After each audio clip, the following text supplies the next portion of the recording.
Out on the edge of the New Mexico frontier, a man named Ethan rode with nothing left but his horse, his land, and a past he couldn't bury. The West was quiet that day, until he saw her. A little girl, barefoot and lost in the desert heat. He thought he was saving a stranger's child, but fate had other plans, because that lost girl, she belonged to someone he'd soon risk everything for. A woman who would change his life forever. Before we dive in, don't forget to hit that subscribe button. We've got more powerful stories coming every single day, and you don't want to miss them. Now, let's begin. The sun bled low across the New Mexico plains, turning the dust into gold. A single rider moved through it, Ethan Cole, a broad-shouldered rancher whose silence was heavier than his saddle. The wind tugged at his hat brim and whispered through the dry sage. Each hoofbeat echoed in the emptiness, a reminder of how long it had been since he'd heard another human voice out here. He wasn't running from anything, not anymore. Just riding because stopping meant thinking, and thinking meant pain. He reached the ridge overlooking his land, the horizon endless and raw. Then he saw it, a flicker of motion against the sun-baked ground. At first, he thought it was a coyote, but as he squinted, his stomach tightened. It wasn't an animal, it was a child. Small, staggering, alone. Her clothes hung in rags, her skin cracked by sun and wind. Ethan's reins tightened. No wagon tracks, no smoke. No one else for miles. A child didn't just appear out here. He dismounted slowly, boots crunching dry earth. The girl stopped, swaying, eyes wide and hollow with fear. "Easy, little one," he murmured, voice rough from disuse. She didn't answer, only clutched a torn scrap of cloth in her fist like it was the last thing she owned. Something old and buried moved inside him. He'd lost before. He wasn't about to lose again. "If you ever thought one quiet ride could change a man's whole life," the wind seemed to whisper, "keep watching." Because for Ethan Cole, that moment had already begun. Ethan crouched low, keeping his hands open so the child wouldn't bolt. The desert stretched wide behind her, not a sign of life in any direction. No campfire smoke, no hoof tracks, no hope.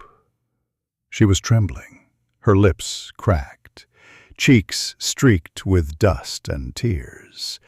Her eyes darted like a wild thing's, half ready to run, half too weak to move. He took a slow step forward. "Ain't no one gonna hurt you," he said softly. "You thirsty?" She said nothing, but her gaze flicked to the tin flask at his side. Ethan unhooked it and set it on the ground between them. For a long moment, the wind was the only sound. Then, inch by inch, the girl crept forward, snatched the flask, and drank so fast water spilled down her chin. "Easy," he said again, his voice low but gentle. When she'd finished, she hugged the flask tight, eyes fixed on him with a mix of fear and need. Ethan studied her, bare feet cut and bleeding, legs scratched from mesquite thorns. She couldn't have been more than 4. "Where's your folks?" he asked. Silence. Just that scrap of cloth in her hand, faded blue with a few threads of embroidery. Something a mother might have sewn. He exhaled, long and slow. "All right," he muttered, lifting her into his arms. She was feather light, all bones and heat. He set her before him in the saddle, wrapping his coat around her shoulders. "Would you have done the same?" the narrator's voice might ask, quiet but lingering. "Found a child alone in the desert? Would you ride away or take her home?" By the time Ethan reached his cabin, the sun had slipped behind the mesas, leaving only a bruised streak of light across the horizon. The girl had fallen asleep against his chest, her small hands gripping his coat, even in dreams. He dismounted carefully, cradling her as if she might shatter in his arms. The horse snorted, tired from the long ride, while the cabin stood silent, the same way it always had. Inside, the air smelled of wood smoke and solitude. Ethan laid the girl on a folded quilt near the hearth. She stirred but didn't wake, her lashes fluttering against her dusty cheeks. He lit a lantern, the flame throwing soft light over the rough-hewn walls. A rifle above the door, a rocking chair that hadn't moved in years, and, on a shelf, a single rag doll his late wife had made for a child that never came. He hesitated, then took the doll down, brushing off the thin layer of dust. He placed it beside the girl. Her small fingers found it in her sleep and clung tight. Ethan turned to the stove, poured beans into a pot, and stirred them absently. The hiss and crackle filled the silence that used to feel comforting. Now it just reminded him how alone he'd been. When the girl woke, she blinked at the fire, dazed and cautious. "Go on," Ethan said, pushing the tin plate toward her. "Eat." She obeyed without a word, spoon trembling in her hand. He watched her in the flickering light, the lost child who'd wandered into his world from nowhere, and felt something stir he hadn't felt in years. Purpose. Dawn crept slow and soft over the plains, spilling gold through the cracks of Ethan's cabin. The fire had died to embers, and the smell of smoke lingered like a blanket. The girl stirred beneath the quilt, blinking against the early light. For a moment she seemed lost again, then her eyes found Ethan by the stove pouring coffee into a tin cup. He turned at the sound of her small cough. "Mornin'," he said gently, voice rough but kind. She didn't answer, only pulled the quilt tighter around her shoulders. He nodded toward the plate of cornbread on the table. "Go on, help yourself." She moved hesitantly, feet bare against the wooden floor. When she took a bite, her face softened, the first hint of trust flickering there. Ethan tried not to stare, but something about seeing her eat, alive, safe, hit deeper than he expected. After breakfast he led her outside. The air was cool and sweet, the land stretching wide under a pale blue sky. She squinted against the light, then froze as a chestnut horse ambled toward them. Ethan rested a hand on the mare's neck. "Name's Dolly. She won't bite." The girl hesitated, then reached out with a trembling hand to touch the horse's nose. Dolly snorted softly and the child giggled, a small, fragile sound that cracked something open inside Ethan. He smiled faintly. "That's it. You're all right now." For the first time in years, the yard echoed with laughter, and for Ethan Cole that sound felt like the sun finally breaking over a long, cold land. The days that followed settled into a quiet rhythm. Ethan fixed fences, chopped wood, and taught the girl to feed the chickens out back. She still hadn't spoken a word, but her eyes had softened. The fear was giving way to curiosity. Each morning she'd follow him around like a shadow, holding that rag doll close. Ethan didn't mind. The silence between them was peaceful, almost like family.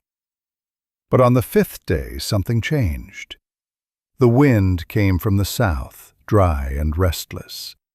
Ethan was tightening wire along the far edge of his land when he caught sight of dust on the horizon, not from the wind, but riders, 3 of them.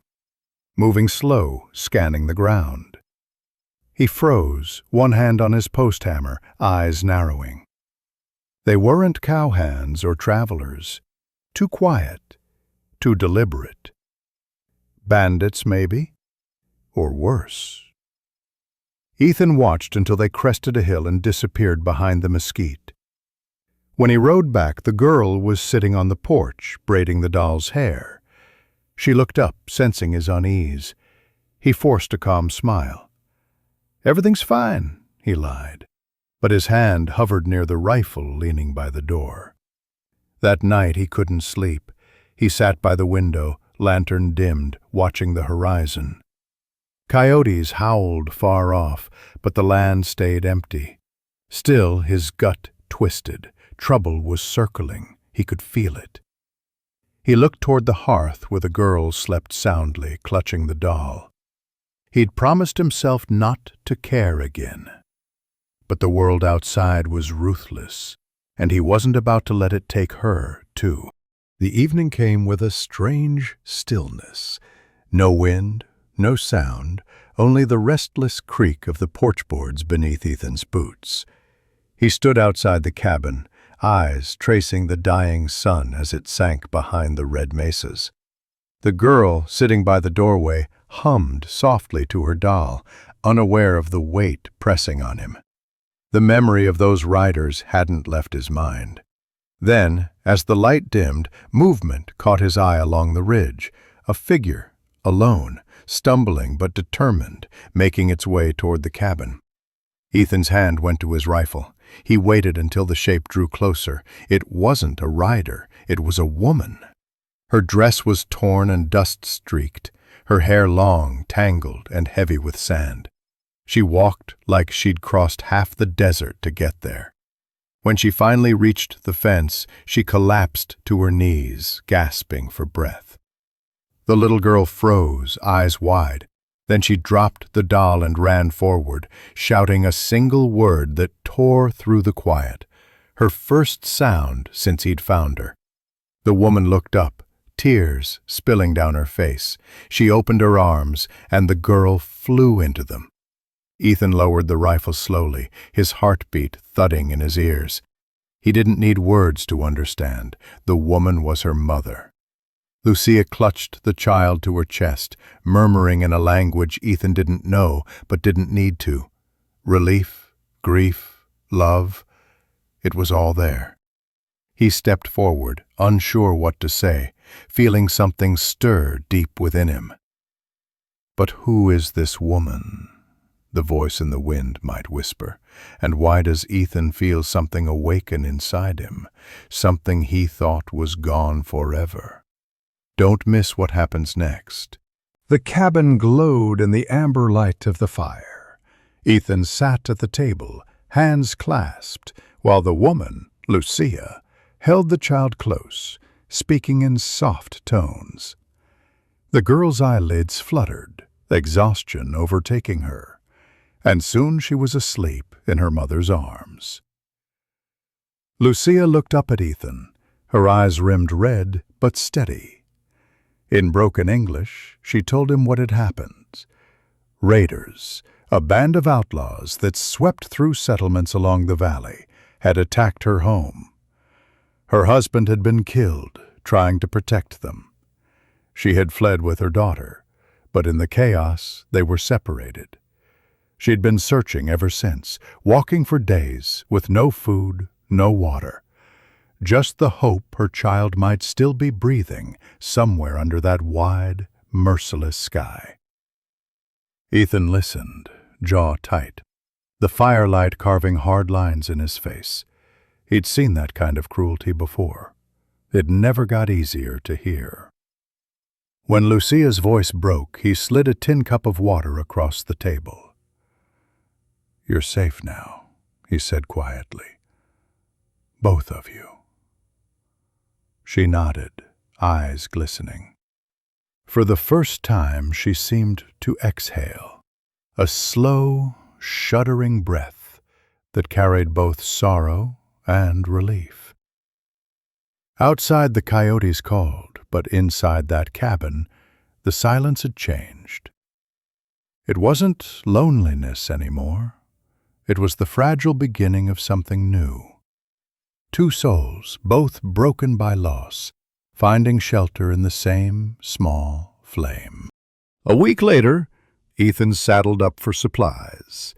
The sun beat down hard as he rode into Dry Creek, a dusty line of shacks, a saloon, and a store that carried everything from nails to gossip. He tied his horse outside, feeling the weight of curious eyes before he even stepped through the door. Inside, the shopkeeper, old Marv Haskins, gave him a long look over the counter. "Heard you been keeping company out there," Marv said, voice slow and knowing. "A woman. Apache, they say." Ethan met his gaze without flinching. "She's got a name," he said flatly, placing a list of supplies on the counter. Marv grunted, bagging flour and coffee. "Folks talk, Cole. They say you're asking for trouble." Ethan took the bag, his jaw set. "Let him talk." He turned to leave, but the low murmur of voices behind him carried through the room, suspicion, judgment, and the kind of fear that often led to violence. Outside, the wind stirred the dust, stinging his face. He looked back toward the horizon, where his cabin sat miles away, where Lucia and the child were waiting. He'd thought the wild was the hardest thing about the West, but now he knew better. The danger wasn't just in the desert, it lived in men's hearts. He swung into the saddle, gaze hard on the trail home. "You think the West was only dust and duels?" a rough voice might say. "Wait till you see what kind of fight Ethan's about to face." Dusk settled over the plains like a slow-falling curtain. Ethan sat on the porch, sharpening his knife while Lucia hummed inside, putting Naya to bed. The sky turned red, then deep violet. That's when he heard it. Hoofbeats. Slow, deliberate. 3 riders emerging from the darkness, same ones he'd seen days before. Ethan stood, blade still in his hand. "Lucia," he called quietly, "stay inside." She appeared in the doorway, her face pale in the lamplight. The riders halted a few yards out, dust swirling around their boots. The one in front, a tall man with a scar down his cheek, spat into the dirt. "Evening, Cole," he drawled. "Word is you're keeping company that don't belong here." Ethan didn't answer. He shifted, rifle within reach. "Don't make this harder than it needs to be," the man continued. "That woman, she ain't welcome, you know it. Send her off, and we'll forget this happened." Ethan's voice was steady but cold. "Ain't your call who I keep under my roof." The scarred man smirked. "Didn't think you'd take to saving strays." Ethan raised the rifle, the click of the hammer sharp in the still air. "Ride on," he said. "Now." For a tense second, no one moved. Then the riders turned, spitting curses into the dust as they vanished into the dark. Lucia stepped out, trembling. "They'll come back," she whispered. Ethan lowered his gun, eyes hard on the horizon. "Then I'll be waiting." Night wrapped the plains in silence. Inside the cabin, the fire burned low, throwing long, warm shadows across the walls. Naya slept soundly beneath her quilt, her little hand still clutching the rag doll.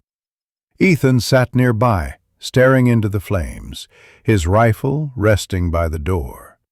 Lucia moved quietly behind him, mending a torn sleeve, though her hands trembled with what the night had brought.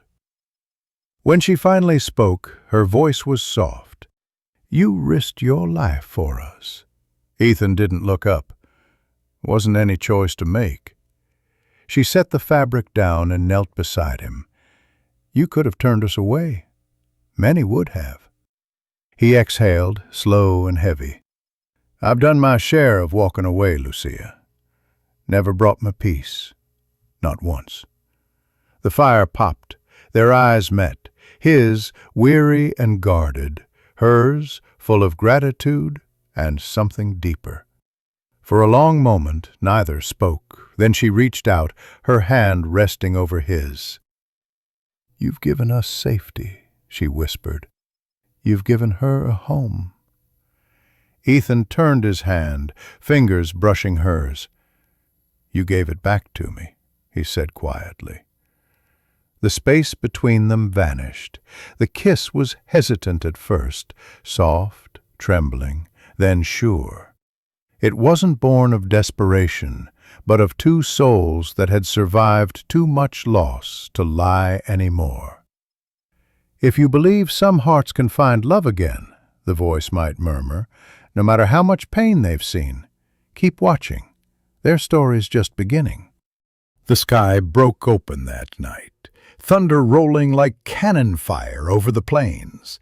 Rain slammed against the cabin roof, wind howling through the cracks. Ethan moved fast, checking the shutters, while Lucia knelt beside Naya's bed. The little girl burned with fever, sweat glistening on her small brow.